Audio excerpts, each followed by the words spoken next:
fans, welcome to the Muscle Car Modeler. My name is Ral, and this week I'm featuring a 1971 Olds 442 hardtop W30 package car that I built here, which is the top of the line for 1971. When it came to the 442, the 442 actually meant something. Originally in '64 when the car came out and it was competing against the GTO, 442 meant 4-barrel, 4-speed dual exhaust, as it only had a 330 cubic inch engine. But they hopped it up and did a few things to it, so it was pretty good for its time in '64. But in '65 they introduced the 400 cubic inch engine.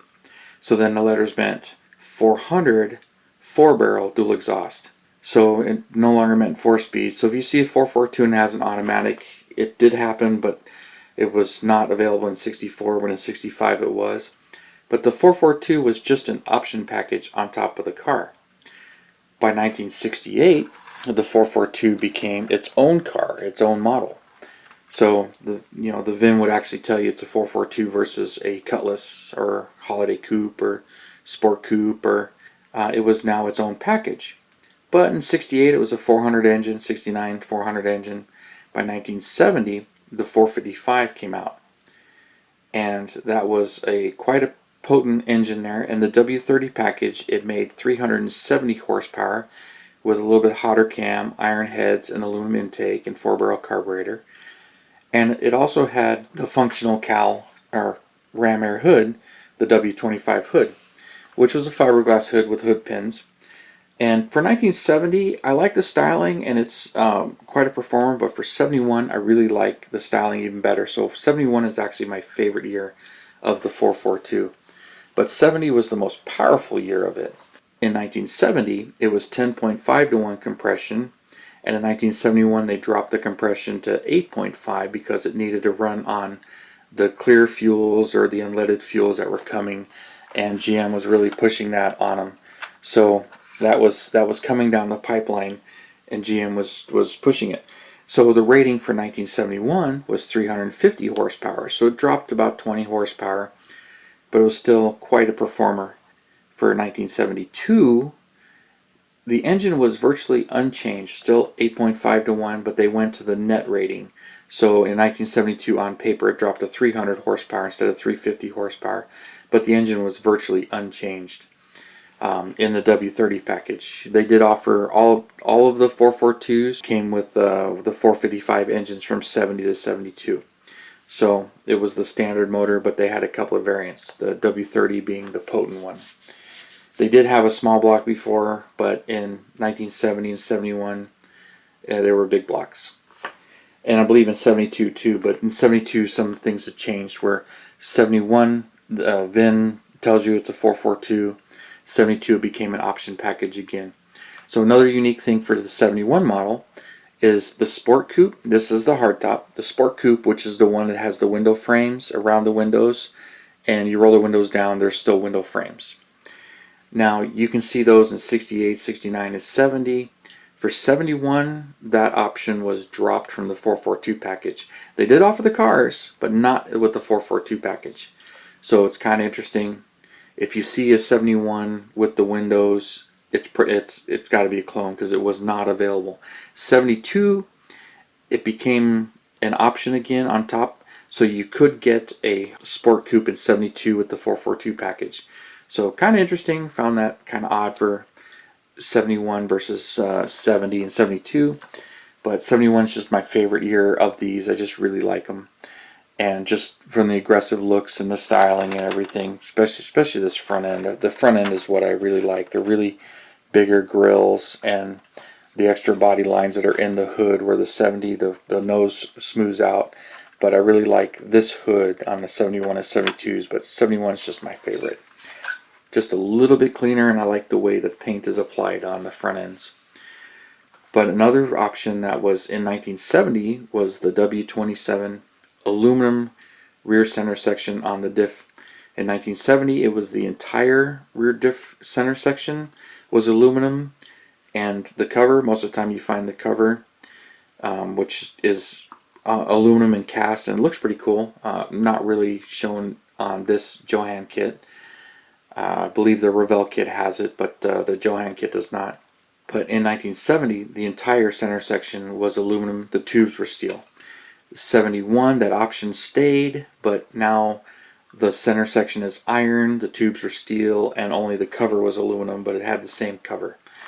So not quite as weight saving as it was before. I'm not really sure what the reason for it was, but I think it's really cool, and I'd like to add that to it. So when it comes to my build here, this one, even though it's a 1971, it's not truly an original 1971 Johann kit. I do have one. It's orange. I've kind of showed it in the video for stripping paint. It's there. I did not have that back when I built this one. I built this one in 2008, and I actually built it with two others. Well, really three. I had started these three. It was this one, a 70 convertible that I did a pace car, which I have not shown you yet, and I did a 70 Rally 350 in yellow, which I believe I have shown on the channel. So I built these three, got finished at that time in about 2008. I think one of them was in 2009. But this one I finished in 2008, and I brought it to the club, and I got a trophy with it. But I started with the much more common 70 Johann kit. And so in doing so, Modelhaus had offered the Resin Hood Kit, and they offered both the 71 and 2 hood and the 70 hood. So I bought a couple of each, really.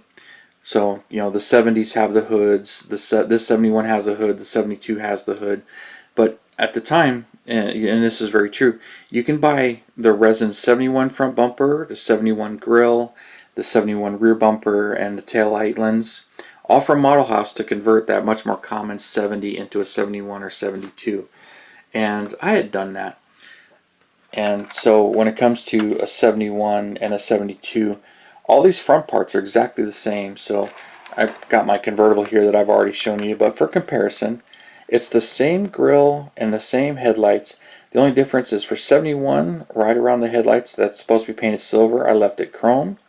The grills themselves are black and the surrounds are silver for 71.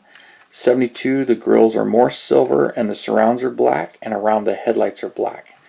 So just a little bit of painting details that are different between a 71 and 72. Otherwise, the kits are virtually the same. The rear bumper is a little different. Here's the 71's rear bumper that says 1971, and it doesn't have the lines in it here. It's just the full overs. The lens itself is actually the same. The kit is different. So you can see the bumper itself, it's got the bezels there. Well, that's actually, on the real car, it's part of the taillight lens. So on the real car, the taillights are different between 71 and 72, and the bumper is exactly the same. But on the Johann kit, the bumpers are actually different. So, and it says 72 and 71. But the bumpers are completely interchangeable and fit.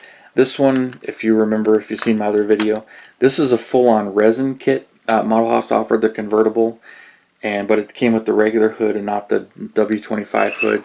I made this one a W30 as well, and swapped the hood and built this one. But even though I started this one back then, I didn't finish it until recently, as I basically roughed it in, and it was going to be a pace car, but it was never finished.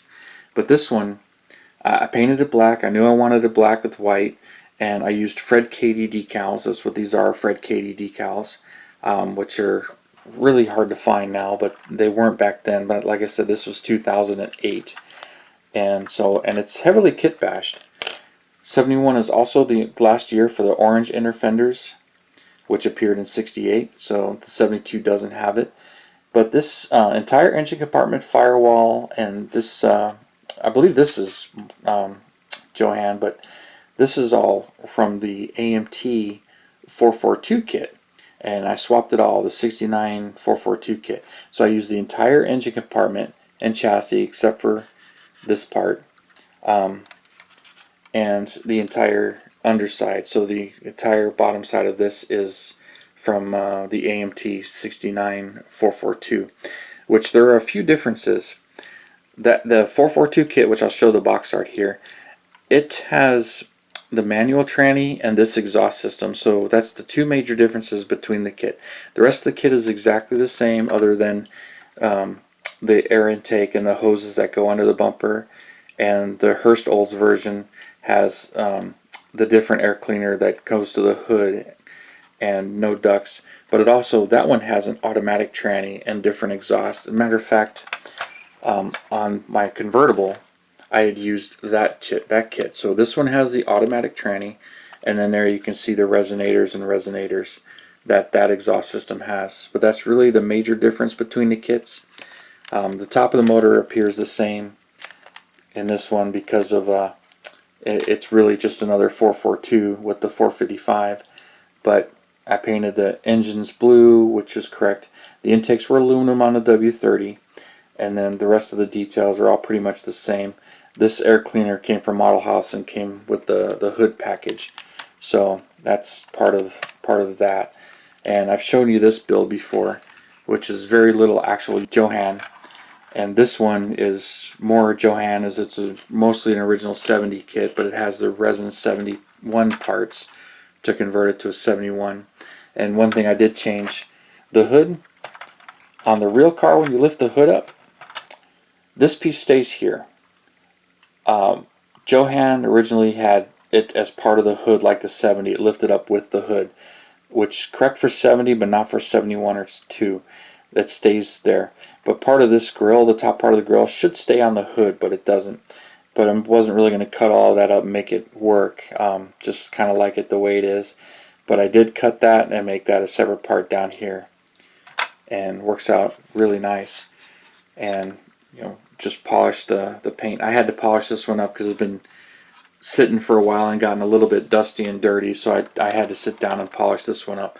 But I'm really happy with it, and it just looks great. And like I said, it's one of my favorites. Really would like to do another 71 convertible, which I think is really going to happen. If you're following along some of the news, I didn't go to the IPMS show. Would love to have, but just wasn't able to. Revell had shown a sneak peek of the 71 body, so I don't really know the full details, but Revell has their 72 convertible kits, and I guess now a 71 hardtop kit's coming around, so I can combine those two and make myself a 71 convertible.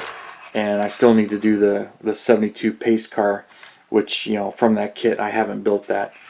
And, I've got plenty more Oldsmobiles. My stash is just always growing, and with resin bodies and everything. So I've got plenty of projects and plenty to get to, which is kind of what happened with this convertible. Is I roughed it all in, had the decals and everything, and just sort of stalled on it because after doing 3 or 4 in a row, it kind of was getting burned out on the Oldsmobiles. But I love the cars, but too many of the same builds, and I kind of got burned out. And this one ended up sitting. And then when Revell in 2010, I believe, is when the kit came out. And now I had no reason to actually make the pace car, so I can make this an actual 442 convertible, because this has the 442 grill and the pace car is not a 442.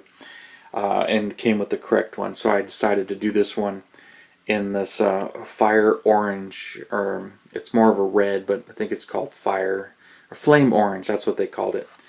Had to think about that for a second.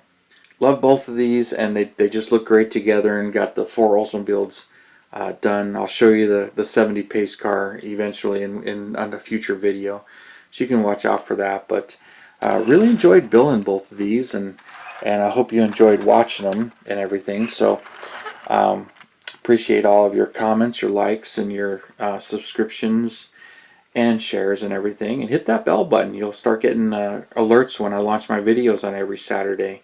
So with that said, you guys, you have a wonderful weekend, and I'll see you next Saturday.